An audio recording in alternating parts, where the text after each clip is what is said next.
Thank you, Mr. President. Mr. President, thank you very much for the opportunity to contribute to the debate on this bill and act to make provisions of a financial nature and other related matters. Mr. President, at the onset, and I didn't have much time to prepare, but from the beginning when I read this bill, what stood out to me is that there's a serious, but more so when I listened today to the contributions from the government side, I realized how serious the disconnect is between this government and reality of what is happening in this country here today. And I will just get right in and just go clause by clause and deal with a couple of the areas here today. There's nothing for me to respond to from the Minister of Tourism. He obviously disagrees with Senator Roberts, and he's well versed in the pharmaceutical interventions that could raise the dead. I find he's a bit young to be so, proficient in that field, but it's all right. That was his contribution to this debate here today. He's a man in training.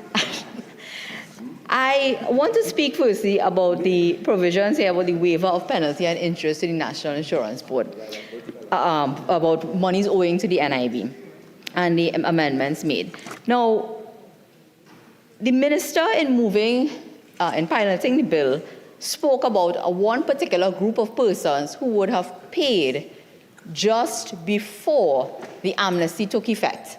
And they would have paid the contributions, but not the penalty and interest. So this will now permit them to benefit from the waiver of the penalty and the interest.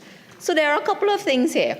Why not make it specific to persons who would have already made payments of the contributions owed and just give a waiver of the penalty and the interest? Because those are the people who have complied.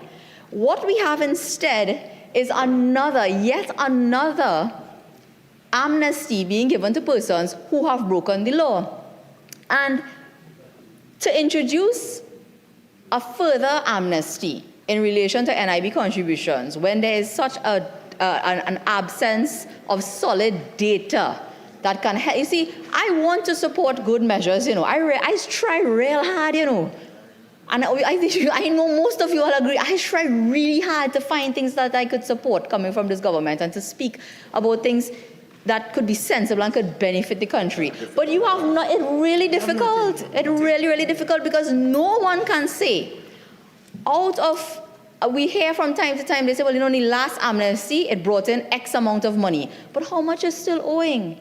What percentage of the outstanding contributions have actually been paid? And are you now, and all the people who have been so delinquent over the years, all of the people who failed to take advantage of the past two amnesties to even pay their contributions, you are now giving them a further amnesty. So we need to have more information about how many people actually paid, how many people paid just before the amnesty but didn't pay the penalty and interest, and if those are the ones you want to cover, I would suggest that the minister amend this provision. If you want to, quote unquote, for want of a better word, reward those people who came and paid up their contributions but may have outstanding penalty and interest, and you want to give them a blight, I could perhaps stomach that. But I cannot understand why persons who are consistently in breach of the law, in spite of the fact that they have had the opportunity to comply without facing penalty and interest, why you want to give them another opportunity. The next thing is, so the actual success of these past amnesties is something that we really need to have more information about. The other thing is that instead of only giving amnesty after amnesty and trying to bring in money, because we all know the National Insurance Board, they are in dire straits. They are now in a position where they are recommending raising the retirement age. They want to freeze pensions. I think they want to also increase the contribution rate, which was last increased, I think, in 2016 or 17. So I think I read in their last annual report that they are actually having to go into their investments in order to meet their obligations. Mr. Vice President, I'm sorry, the minister is disturbing me. When I know he pointed out that we weren't disturbing him, only this end. Perhaps he could go and speak there. Kindly allow the member to make a contribution in silence. Because the National Insurance Board, thank you, Mr. President, Vice President, the National Insurance Board is now going into their investments because contributions are falling. They are unable, The contribution base is also getting smaller because we have an aging population. Contributions and the collection of contributions are falling, and they cannot meet their obligations. And so what they are doing is they are going into their investments. And that is the situation that they are facing. So rather than the government try to invest in stricter compliance and enforcement from the NIB, and to get that done, they are giving more and more amnesties. The National Insurance Board could use that penalty and interest right now so that they don't have to go into their investments. It is very important for them to get those funds in there because they are in a dangerous and precarious situation. Apart from that, the whole notion of continuously giving these amnesties to persons who essentially broke the law, it really does work to the detriment of the contributor and the employee. I want to give you an example, real life situation. Someone came to us to file a judicial review matter. A woman retiring from the public service, from the teaching service, ready to get her gratuity and her pension, is told that her leave has been reclassified from when she went on maternity leave. The child in university now, by the way, but when her leave has been reclassified because she was on extended sick leave and she got pay, and they reclassified it to no pay leave. And what she has to do is to now, or ought to have done at the time, some 20 years ago, while she was a teacher in the public service, is to apply for NIB benefits. When that person goes in to find out now what can happen NIB, giving you a runaround about timelines and so on, she said, I never knew that I was entitled, so I now have to do it. And that was a real life case. We had to file it, and a judge had to give a ruling to say, well, listen, you can't penalize somebody and enforce a timeline for not applying for something they didn't know they had to apply for 20 years ago. But more than that, when the person goes in to try to process their benefits, they find contributions missing. And that is a real life situation. There are real situations now where businesses are going into receivership. Contractors and so on, their wife driving Mercedes-Benz. But when the receiver go in to look at what is happening in the business, you know what they've been doing? They've been collecting and deducting NIS contributions from people's salaries and not remitting it to the National Insurance Board. Those are the issues that the government should be addressing, not giving waivers. And I heard the Attorney General, I don't know where it came from, but he took the opportunity to speak about AML-CFT compliance. Do you know what AML-CFT country compliance really is? It is not in passing laws, it is in enforcement. And when you take money out of an employee's salary as an NIS deduction and you do not remit it to the Board of Inland Revenue, that is fraud. That is a predicate offense to money laundering. So if you want to be AML, CFT, and CFATF compliant in the next round of evaluations, what you should be doing is not coming here to say we're giving our bly again to all these delinquent employers. What you should be doing is going after them for committing fraud and money laundering. Because you cannot take money out of people's salaries on the false premise that it is a statutory deduction, using it to enrich yourself and benefiting from it in your business.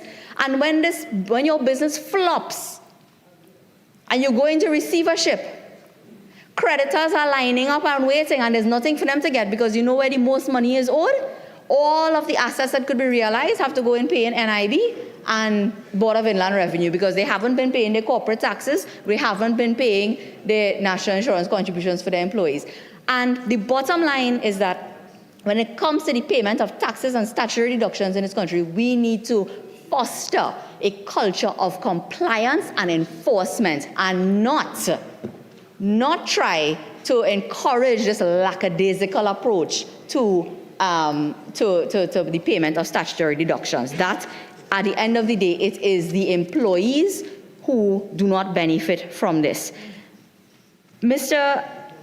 Vice President, since 2016, as I said before, the NIB has been dipping into their investments. And at this point in time, if the alarm bells haven't gone off in the minds of the decision makers that something has to be done, well, then I really do not know what to say. We are now going back in time to do debt forgiveness for persons who would have paid their contributions late so that we can give a waiver of penalty and interest to them. And this goes against everything that the government had said that they were going to do when we debated a bill to deal with the National Insurance Board in this parliament. I remember a very theatrical and riveting performance from the minister in the Ministry of Finance, talking about winter is coming, and that we're going after this one, and we're going after that, and you better put your house in order. Well, it seems to be endless summer. He got the movie wrong. It's not Game of Thrones. There's a movie called Endless Summer about surfing. And that's what we are allowing here. It is endless summer for the delinquent employers. One, E, F, and G. Both the Minister of Finance and Minister Brown are becoming nuisances. They are always nuisances. Get out of it. Senator Mark, I'm on my legs. Can I come? Senator Mark? Senator Mark, you've made your standing orders, and I would like to enforce but one, and that is 51.1 for the running commentary and the volume at hand. Continue. Vice President. So, Vice President, I disagree with Senator Mark. They're not becoming nuisances. They generally are nuisances. But to the country as a whole, not in here. I would never say that about in here, but just to the country as a whole. All of them. Mr. Vice President, they raise the issue that, it is really the small businesses who are have a difficulty in becoming compliant with NIB and so on and so on. Well, you know what? If you were collecting more contributions rather than giving a free pass, NIB could invest in assisting small and micro enterprises. And the next thing is that you come here and you make a comment like that with no supporting data.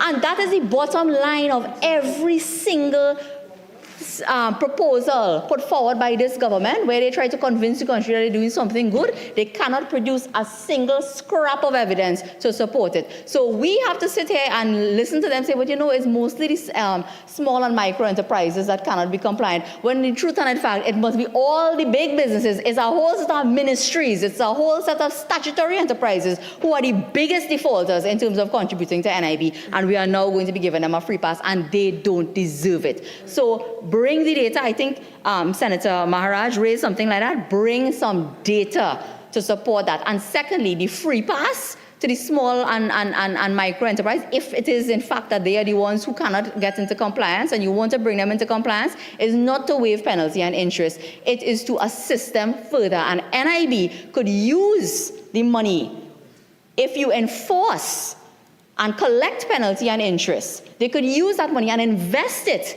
in greater technology. I know that they have incorporated online payments. They now have a system where you can apply online, employees can check, and so on. And the minister in the Ministry of Finance spoke about that right here when he talked about the winter coming and all of that. He said that they were making massive investments in enforcement. They were going to, and I think they were hiring more staff for audits and compliance and all that. So why, if you are doing all of that, you have come here now to go back? Is it that somebody that is important to the PNM pay up their contributions, but has a big bill, has a big bill for penalty and interest, and they need a waiver? Because this seems very ad hominem. It really seems like there is some particular entity or enterprise that requires this waiver, because it is so very specific, and the details that they are given and the total absence of any actual data to support the necessity for this particular measure really makes me believe that it is some partner they're trying to help out here, right? It's a partner that they're trying to help out. The other thing about the National Insurance Board, I want to say, instead of bringing amnesty after amnesty, there was a project done some years ago about bringing all self-employed people into the system. That has only been partially rolled out. If you were previously employed and you were a contributor, I think you can now make something like called voluntary contributions. But a government that claims that they are promoting so much entrepreneurship and so on, do you not, if you are an entrepreneur and you are you're a self-employed person, you cannot participate in the social safety net called national insurance, still to this day?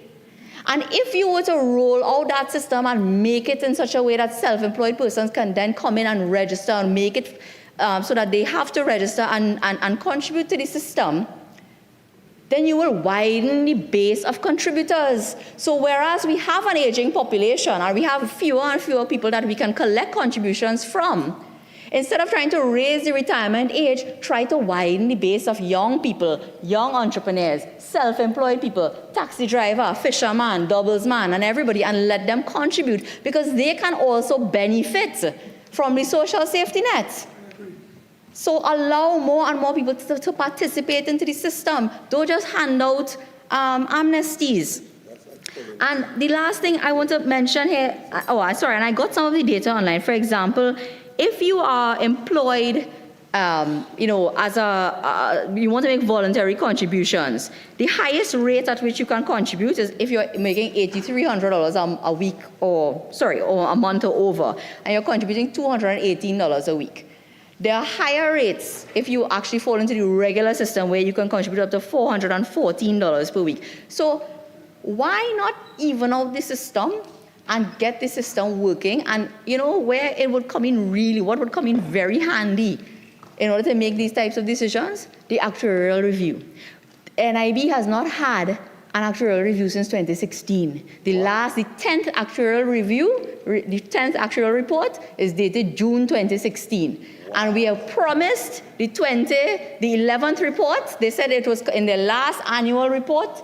They said it would be laid in Parliament in early 2023. Here we are on the 19th of December 2023, and we have not yet seen the 11th actuarial report of the National Insurance Board. So all of these decisions are being made in the absence of a proper actuarial review, which should have been laid in this Parliament a long time ago, but at least, I would say, in the first quarter of this year, based on what was said in the last annual report of the National Insurance Board. I want to move on now to this issue of corporate sponsorship. Mr. Vice President, with everything that is happening in our schools and all of the information is so much out, and this is why I say my only conclusion I could draw reading this bill is the total disconnect between this government and reality, because it is blatantly obvious that there are certain schools that need targeted interventions and investments in order to get ahead. And I sat here and I listened to the minister talking about, Fatima, this one, and Naporiman. I'm a very proud graduate of what we refer to, although I don't agree with it, people call prestige schools. But at the end of the day, what you have created, I swear to God, somebody just roll out of their bed one morning and say, you know something? Instead of this headache, because we have completely failed in the education sector.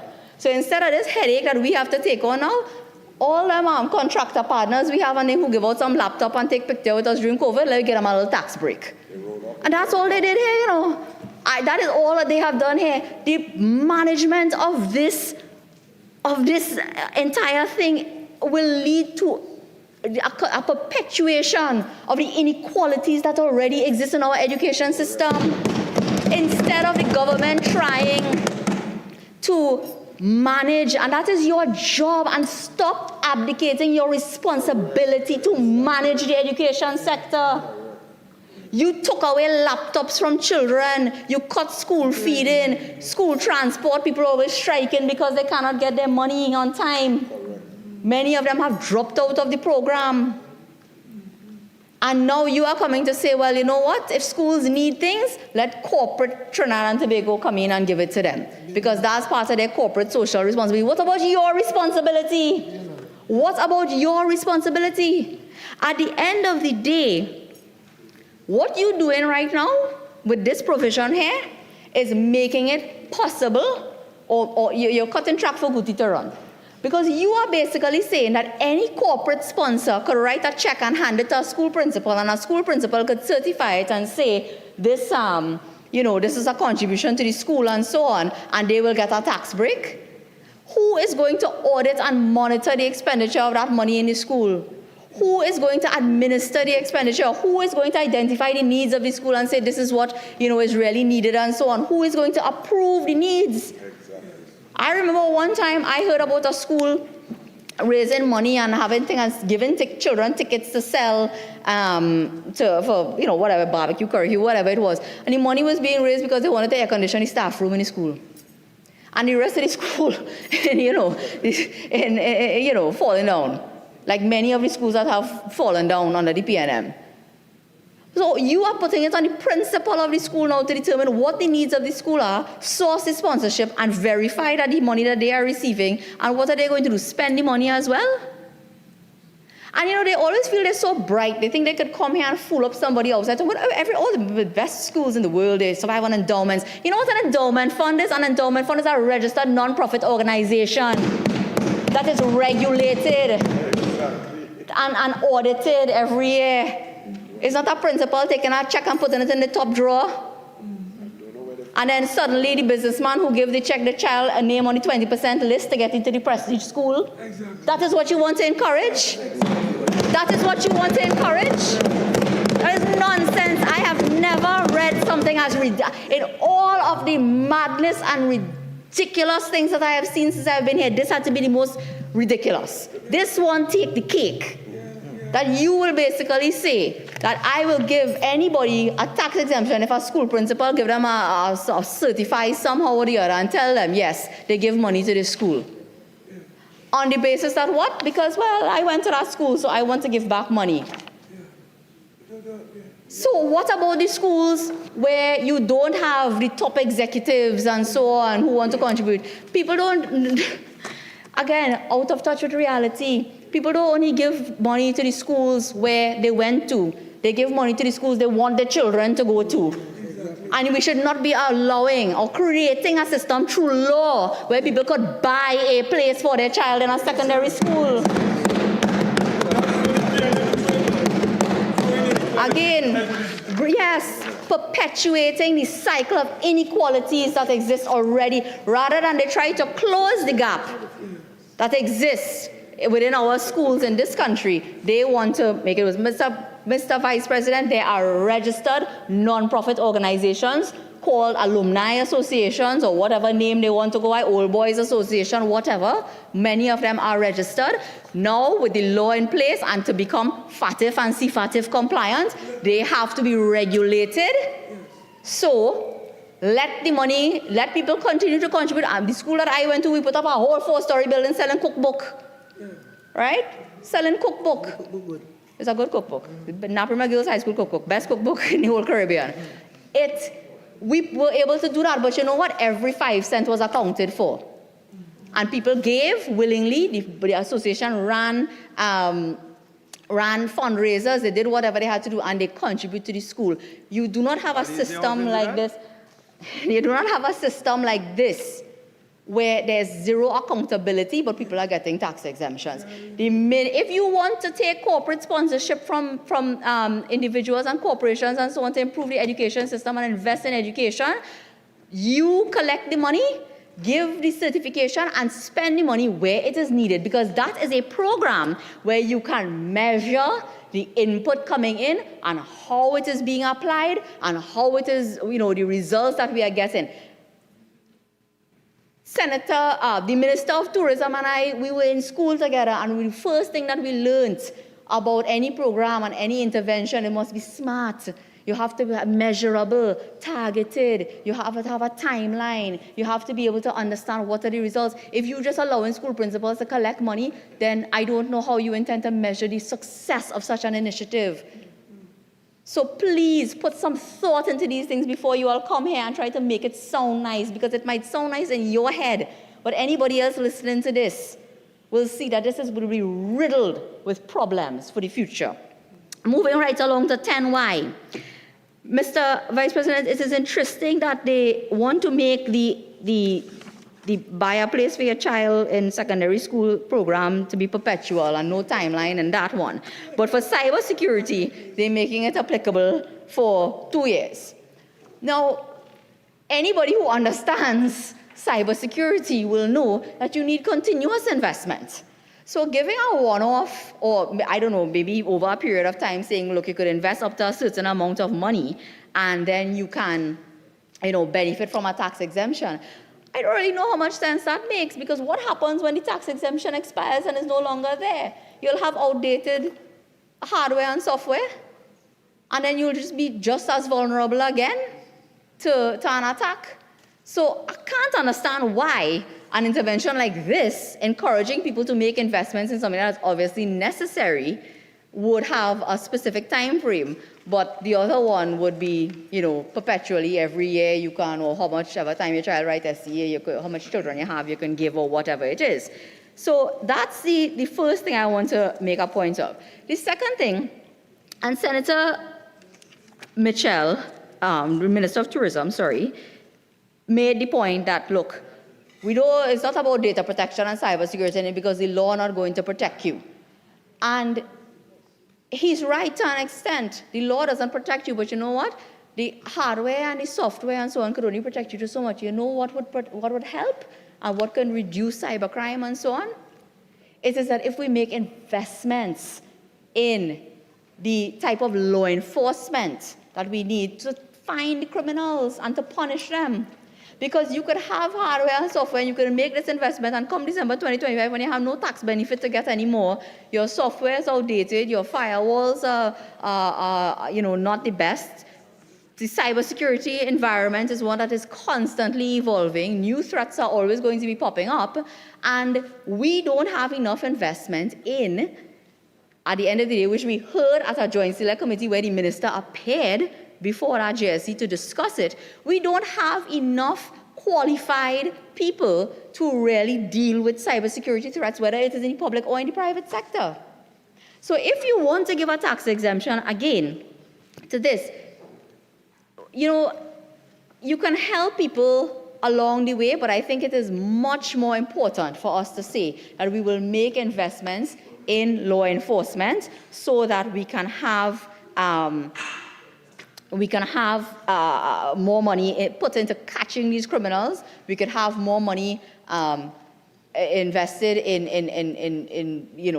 being able to deter cyber criminals from wanting to attack our state enterprises, particularly holding a lot of information about citizens and so on.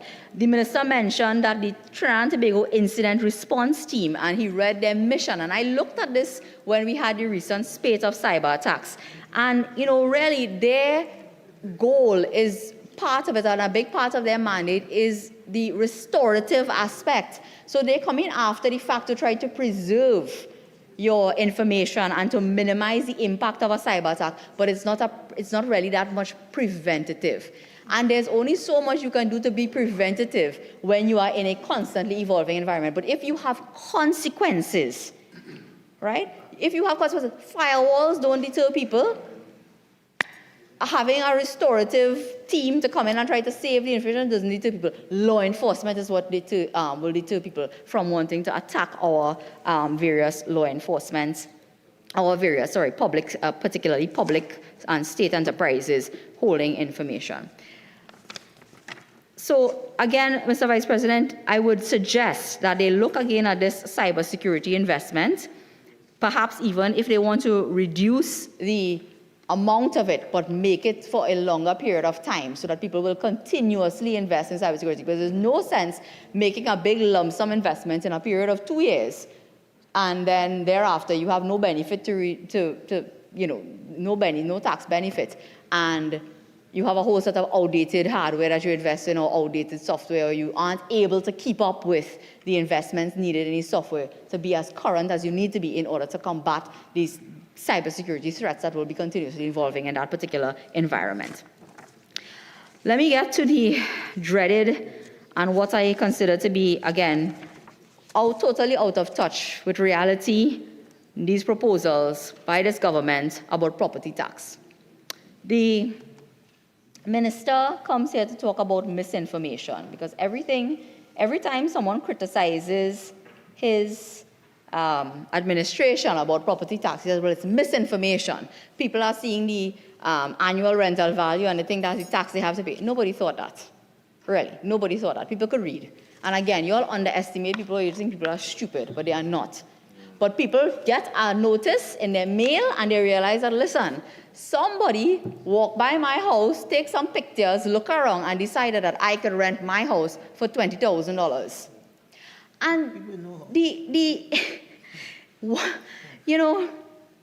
I don't know who he's talking to in Federation Park But I really need them to come down from there and get on the ground and listen to what people are saying. The fact of the matter is that this entire system of property tax is based on some imaginary income that you think people could earn from the house that they're living in. And that is what people resent, because you are investing. And you know what this is contributing to? This is really targeting and is furthering the decimation of the middle class in this country. And I don't know why this government has waged war on the middle class since they have assumed office. But that is what they have done, because it is people who exist in that middle class bracket who make investments in their home, who make it a little bit nicer. Yes, they might want to put in a swimming pool. You can't hate nobody for that. They might want to put in air conditioned unit. You can't hate nobody for that. Right? And that is what people in the middle class generally, that's what they do. They put up big gate because you can't keep them safe, and it's not the Minister of National Security responsibility to make them feel safe. So they put in security cameras, they put up high walls, and all of those things increase the value of your property and increases apparently what you all think the property could be rented for. And so those same middle class people now who are living in that house, not renting it out, not earning any income from it, will now be taxed on it and pay a tax. Shame. It is shameful. And it is disgraceful. And what really makes me believe that they are out of touch with reality is that they don't realize that since they have assumed office and the economy has performed so poorly, and we had the COVID pandemic, which they managed very poorly as well, is that people in this country are maybe asset rich but income poor. Because people who had thriving businesses before COVID they still own the house that they were living in before, but their business has closed down. So those 6,000 small businesses that closed down, those people now have to find money to pay taxes on the house that they bought when their business was open and doing well. I would like to invite any of them, because I don't think any of them have ever been there. I want to invite you to come and take a walk through the once bustling, thriving fence line community of Marabella in South Trinidad. When the refinery was open, every business, every little hole in the wall on that Marabella main road had a business. There was a business, and a thriving one. And since the closure of the Petroleum refinery and the inability of this government to restart that refinery and the total mismanagement of that entire process, Marabella has become a shadow of what it once was. It is a ghost town.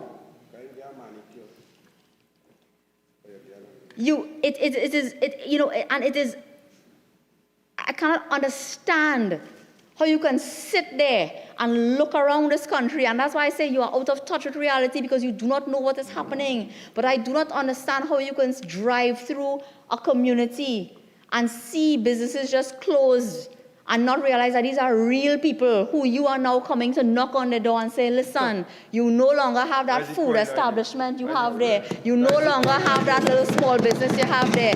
You no longer have as many people coming to do the nails by you there. You no longer have that little small restaurant that you had. You no longer have that contract to supply meals and so on to people working in the refinery, or one that have shut down and all of those things. That was a booming business community based solely on the operations of Petroleum, and there are many more all over South Trinidad, Palo Seco, Erin, going down Santa Flora, all of those communities.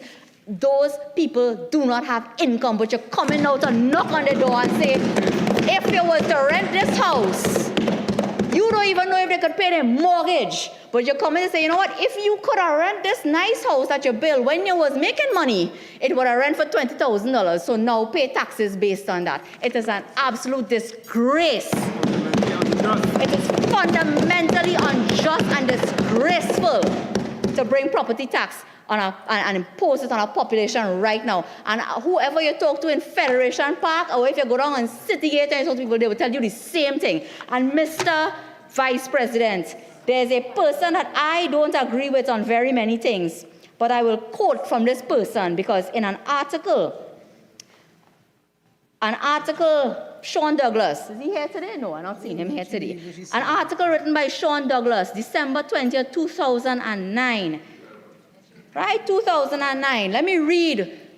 But this is the only thing this person has probably ever said as published that I agree with. Well, let me read it. Diego Martin West MP Dr. Keith Rowley believes that people from all walks of life are angry at the government's property tax, which they blame on squander mania. I agree with that 100%. It is as applicable. You have 5 more minutes. Sure. It is as applicable today as it was then. Saying that property tax, in my constituency, he said there's anger, anxiety, and resentment at both ends of the spectrum. Stop taking your own advice that nobody is annoyed, he advised the government. Well, I would advise you all to get down from your ivory towers in Port of Spain and get down on the ground and listen to what people are saying about property tax. Stop taking your own advice that nobody is annoyed. He said they have brought property tax at the worst possible time, alluding to tough economic times. But if you think things was bad in 2009, obviously you all understand what's going on now. We had a refinery earning foreign exchange in 2009. We have no refinery now.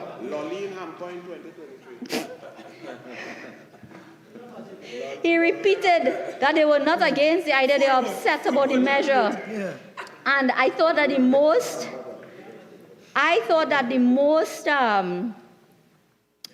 most interesting part of this article, it was reported that the member said, rejecting claims that property tax won't cause hardship. He said, I know a lot of people for whom $100 is a lot of money. A lot are struggling to make ends meet. Like, I don't think he talked to the people in Federation Park in 2009 when he said this, right? Because clearly, that was then, and now what citizens are facing right now is 100 times worse than what they had to do with then. So the government has brought an amendment, and I think it has been adequately dealt with. The whole point that is residential property tax going to the municipal corporations. You know, there's a meme going around now about what is the greatest lie ever told in Trinidad and Tobago's history. Somebody says that Leroy Mother went parang. I say it's a running, very close race between the two biggest lies ever perpetuated on the population of Trinidad and Tobago. Is one, the government in closing down Petrotrin, and two is local government reform. Because up to now, the only part of local government reform that has been proclaimed, all the timetable and all of that went out the window, was to try to postpone the election. But you are now telling the local government body to go and collect property tax. And, the minister spoke about the fact that the assessment is done by one person, the valuation is done by another person. So now you are bringing a third entity into the mix to collect the tax. And if the people don't pay the tax, then they have to send it back to the Board of Inland Revenue. And again, this is a way of trying to make people feel a little bit better about property tax. Don't worry, your taxes are going back into your community. But if I live next to two grocery and a man have a cement batching plant in the back there, and this commercial property on the road, they are not, the taxes that they should be paying will not be going into the community, and they are a greater drain on resources. So until you have the equitable collection and use of taxes, this is just another form of hardship imposed upon the people of Trinidad and Tobago, and no amount of nice different ways that you can spin it about regional corporations getting the money and so on will change those facts. The fact of the matter is that one, local government bodies, I do not know that they are equipped to deal with the collection of taxes and the administration of taxes.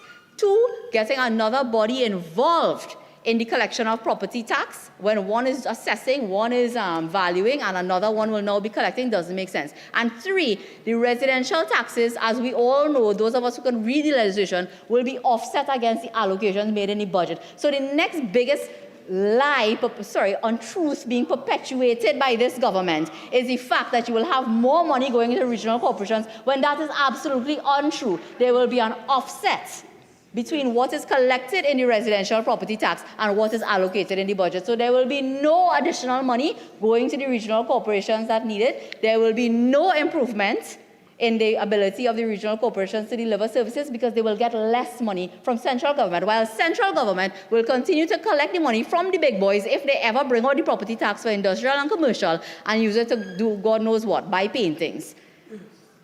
Right? because that's what we've had. And just like in 2009, where the Member of Parliament for Diego Martin West, now Honorable Prime Minister, said that people resented property tax because they thought that it was based on squandermania. Today, I can definitely say that the people of this country who have suffered for the last 8 years under the mismanagement of the PNM government will now have to dip into their pockets, find money to pay property tax. And I can tell you this, that I don't know anybody who will come and ask for a deferral so that they can leave it for the children to pay when they're dead, whether the child is a rich lawyer or not. Nobody I could see wanting to do that. But at the end of the day, it is because of mismanagement and squandermania that we have to now impose this hardship on the citizens of Trinidad and Tobago. So as I said before, this bill is just a bill that should say PNM is out of touch with the reality of Trinidad and Tobago.